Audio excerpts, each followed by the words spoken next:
y'all, it's Sarah, and I'm bringing you another neutral wood tone. I just finished up showing you guys how to do this kind of very natural looking, beigey type birch wood looking wood tone. I really like how this turned out.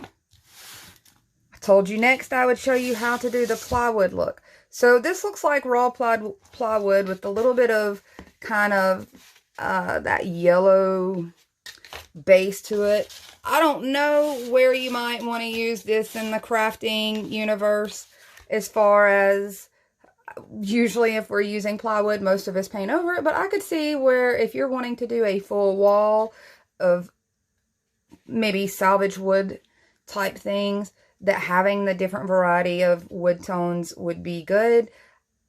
I'm not sure your application for this other than mixing it in with your other colors, but I did want to show you how to get to it. This one is actually a very, very simple one. It goes more into making sure that you're getting your graining detailed and nice. So I'm going to bring in some of my 3-inch slats. This is all just cut down foam core at 3 inches by 30 inches. This is the Readi-board brand. That's pretty much the only brand I use because I get it from Dollar Tree for $1 or Dollar General for $1, or you can get it from Walmart for 88 cents. So the first thing I'm going to do on this one, the lighter ones I don't like to do a lot of distressing, but I'm going to go ahead and show that process anyway. I'm going to at least put some knot holes in here. So what I'm doing is puncturing this right through with the corner. I'm starting with the corner of my acrylic tips, and that busts that surface really quickly. I want you to see. So I get asked a lot, does my fingernails hurt? No, because I'm hitting that right off the bat, breaking that surface, and then everything else is just easy peasy.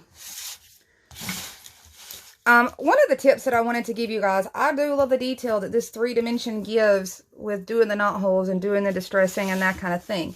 However, I do kind of want to give you a visual warning that I personally would not go anything more than maybe about 3 knot holes per strip. I typically don't even do that many, depending on the wood that I'm doing. After a while, when you go to line these up and use them for a project, you can end up with overall it being a little busy and taking away from what you're wanting the focus of your project to be. So keep in mind that if you do too many, ultimately if you did an entire wall with a whole bunch of these and each one had 4 or 5 knot holes on each strip, by the time it's said and done, it's going to start looking like your wall is polka dotted wood. So keep that in mind on the visual field of that when you're looking at it as a whole product. The other thing is that I notice that I do have a tendency to hit certain spots.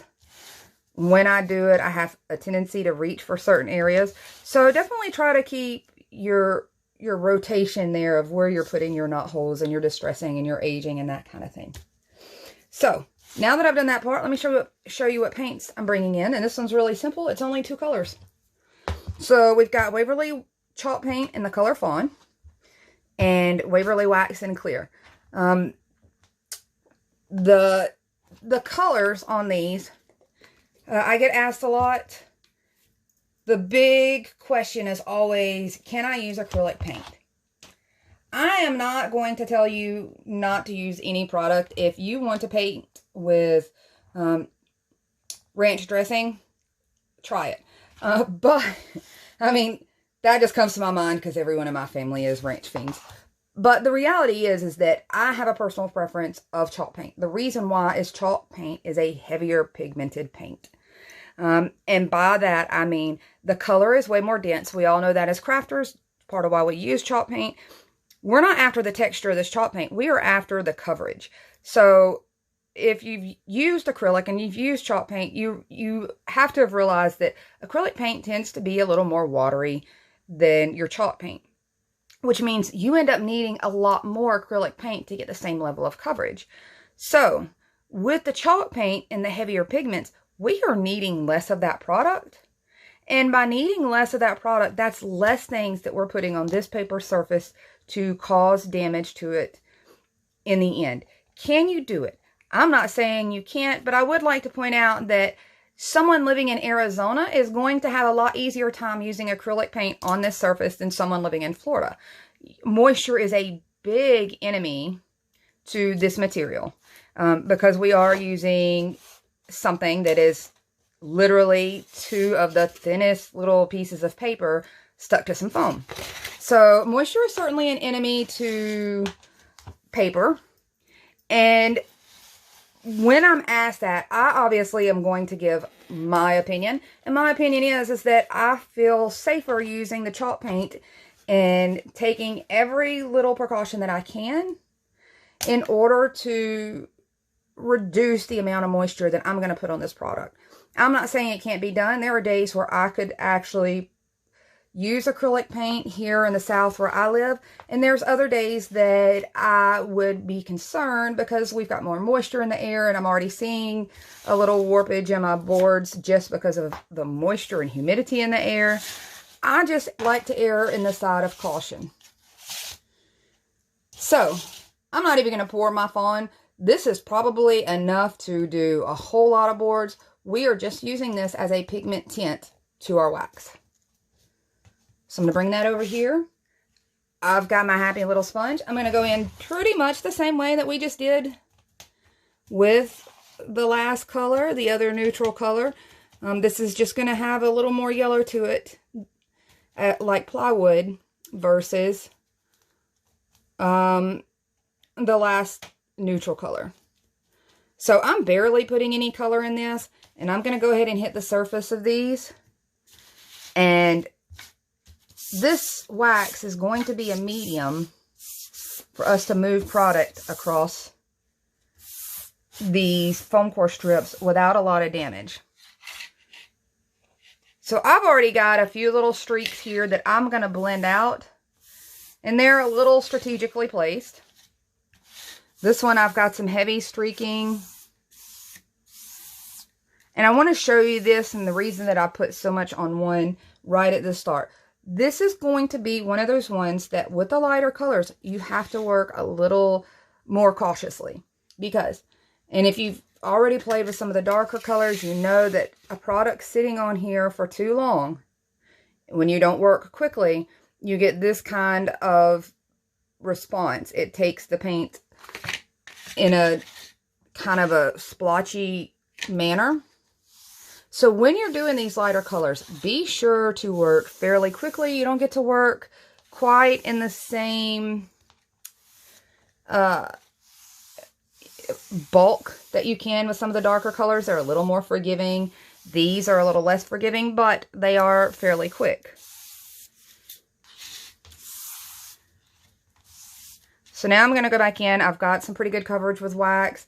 You notice there is still a lot of white on these, or clear, technically. Now I'm going to pull back in my pigments. And I like to start at the ends and work my way down with these lighter colors because I want my graining to kind of blend this way, kind of blend this way. So I've got a little more of this fawn on here.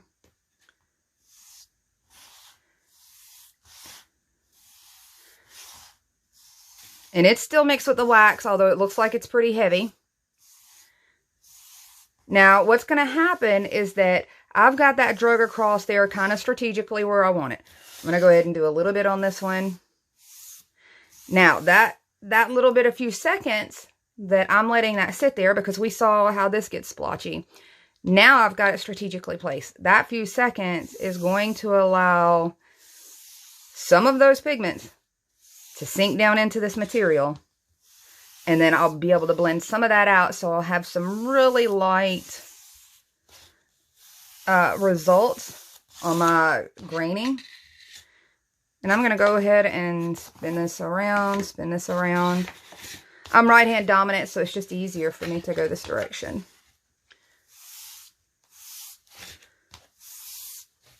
So this is one of the ones where you don't just spread the paint on and then work it around. You have to really consider where your placement is as you're applying it on these lighter colors.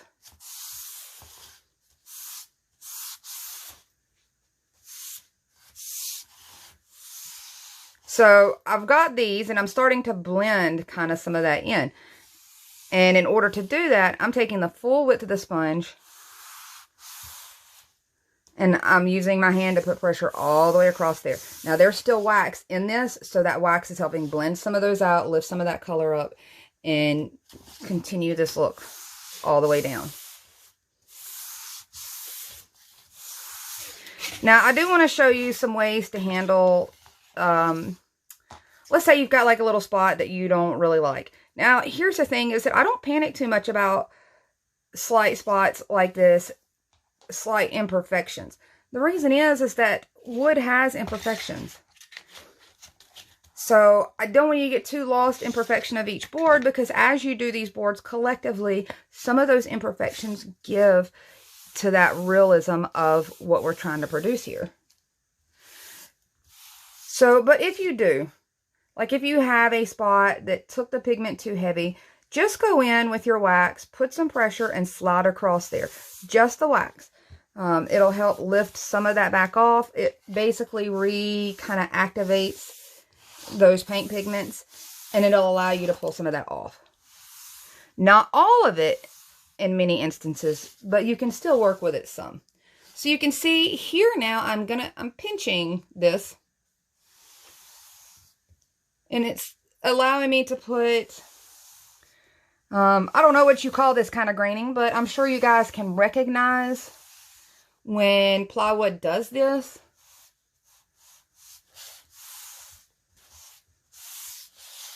And you can see it's starting to really get some detail.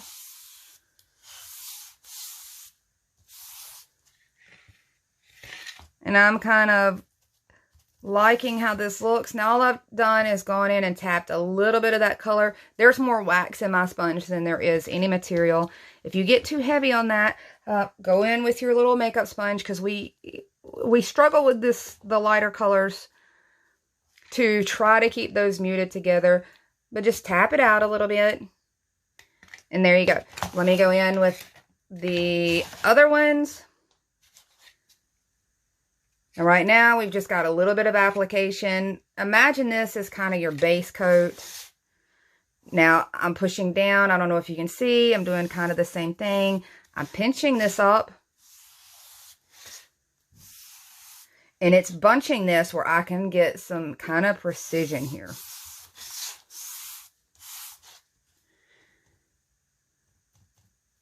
And now my sponge is getting pretty dry now, so I've loaded it pretty heavy here, so we're gonna get quite a bit of color going on here.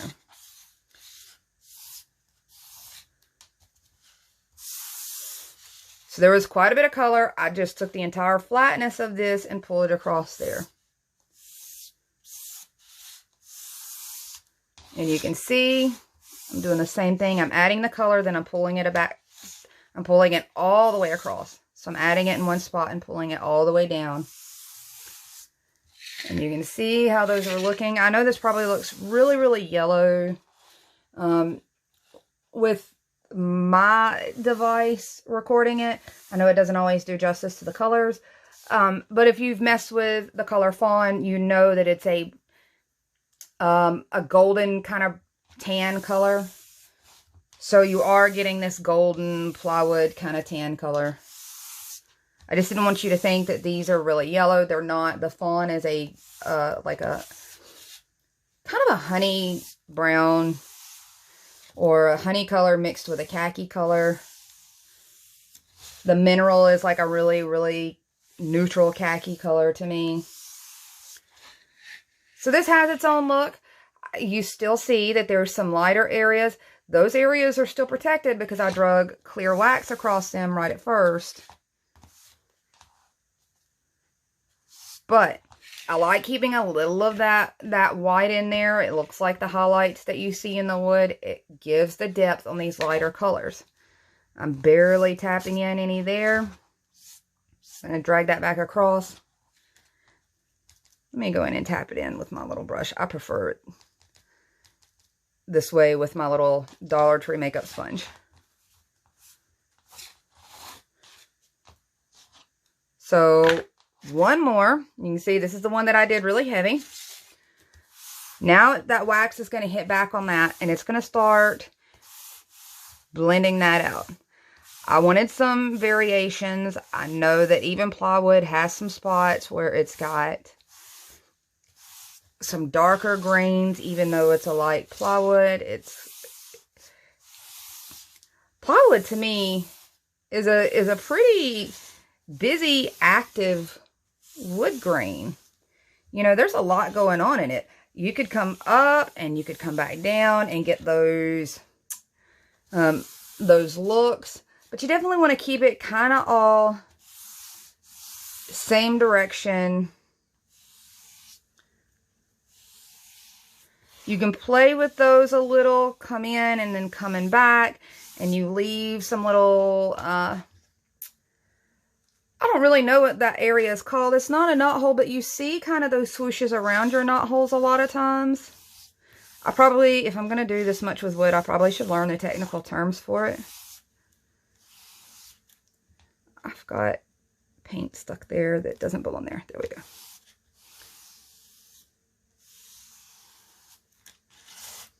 So you can see here how that looks.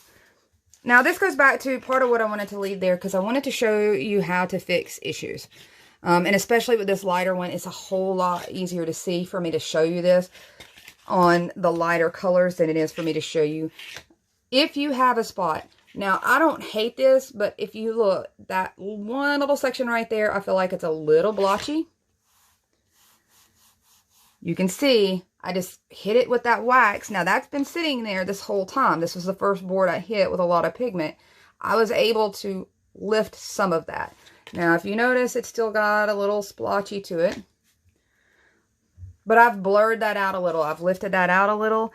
You can come back in and now fix that. It doesn't always work, depending on how much pigment got hit in that spot. And the darker pigments definitely leave kind of that little color ghost there behind it. Sometimes you can work it out. Sometimes you just have to cover it. In the lighter colors, I really wanted to show you how to make those fixes because it is so light. Darker colors, I don't worry about it too much. It's usually pretty easy to hide or work around or blend into. But the lighter ones, I really wanted to kind of show you some options on fixing that kind of visual issue if it bothers you. And you can see really all the swooshy kind of details that have gone into that one. I've hit that with a little color. I'm going to tap a little of that out. And you can see this really, all of a sudden, we've got plywood, guys. I've got different shades here so you can see. This is when you start going into the heavier pigments. This is staying lighter. I always like to do, if you notice, every time I do a color series, there's usually light to dark, dark to light, but there's usually a couple different tones. Doing that same one, that way you know that you've got options even within that color option. So every single color that I'm teaching you still results in maybe 4 or 5 more colors, just depending on how heavy or dark you go with that. But now you can see that just that little bit of effort absolutely gives you plywood. And I think that there are probably some crafty uses for this. I could see some fun uses for this, especially my mind right now goes to when my kids were younger and into Bob the Builder. This would have been really cute for some Bob the Builder birthday party decor. I really kind of wish I knew how to do this way back then. The road to self-discovery, I guess. This would have saved me so much stress, and this could have really saved me 20-something years ago when we were first starting out and nothing in our house matched. I really wish I'd have known how to do all of this. Although it's never too late to learn something new. You never know what you're able to discover at any age. I'm an old dog learning all kinds of new tricks. So I'm pretty excited about that. I love this look. I don't know why. I mean, it looks like plywood, and most of us would not actually use real plywood for a whole lot of things. But I do think it's a very in-depth look for honestly only using one color. I hope you enjoyed this one. I hope it gives you some ideas. It definitely looks good mixed in with some other things. I do want to show you a comparison again to, oh, and here's even darker with the plywood. But look at all of that. Look at those details. That really looks dimensional. I do love that. And here is a comparison to the more natural birch blonde type woods. So you can see that this really looks yellow. It's not. It's more of a honey color because the fawn is a very honey color. This one will be loaded at the same time. This one's a more neutral blonde looking wood. This is a very natural looking wood also. I really like both of these. These are really great light neutral tones to mix in with some of your other colors to get a variety. If you're doing a wall, if you're doing a big project where you want lots of color variety, these are a really good neutral to throw in there. You can see that absolutely looks real. I hope you guys enjoyed this as much as me. I'm gonna try to throw in a few more colors today. I've got a million videos that I want to take care of today. I also have some really cool news coming up as far as finding alternatives to products. I've been in touch with Waverly themselves. I will be testing some products this afternoon. Hopefully I'll have you guys some answers on something other than just the Waverly wax, because I do know that it's difficult to find. However, I do want to update most of you guys on that. The reason we are having such a hard time finding this is a Walmart exclusive product. They were created just to match their Waverly line of fabrics. And it is exclusive to Walmart, although every now and then you can find it on places like Amazon. Someone has put it up on Amazon or any of those direct sales kind of places online.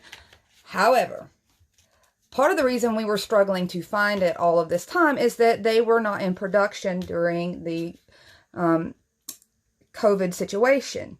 They are now officially back in production and already started shipping out orders. So many of you have already started showing where your shelves are beautifully stocked again. More and more of us are going to start seeing that. They are based in Georgia. I don't know how their shipping schedule works, so I imagine states closer to Georgia are going to be seeing their shelves full sooner. Those of us a little further away, it may take us a little longer, but I have been in contact with them directly. I've had questions down to the chemistry level of their products. I will have some fun news before this weekend is up. I will have a list of alternatives for you guys.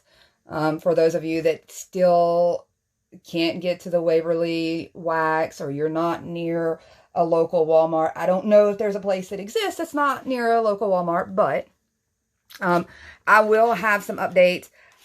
I have information now, but I don't want to give it until I personally try it with these same techniques and ensure that I'm getting the same type of results that I'm happy with. And as long as I'm happy with them, I'm definitely going to be sharing them. I just have become a snob to the point where I've gotten certain results each and every time, and I don't want to accept almost their results. I want as good as results, and I don't want to give that information to you guys until I know that you're going to get as good as results. But as soon as I know that, I will be passing it along to you guys. I'm really excited for some of you to get started on this. I know some of you are anxious to get started and play with some ideas, and I really am working on trying to get sources and places where you can find those products and really get started. So have a great weekend, guys. I hope you get to play in some paint like me. I will be hiding in my craft room pretty much most of the weekend. So have a great weekend. Y'all stay safe, and I'm sure I'll be talking to you soon. Thanks.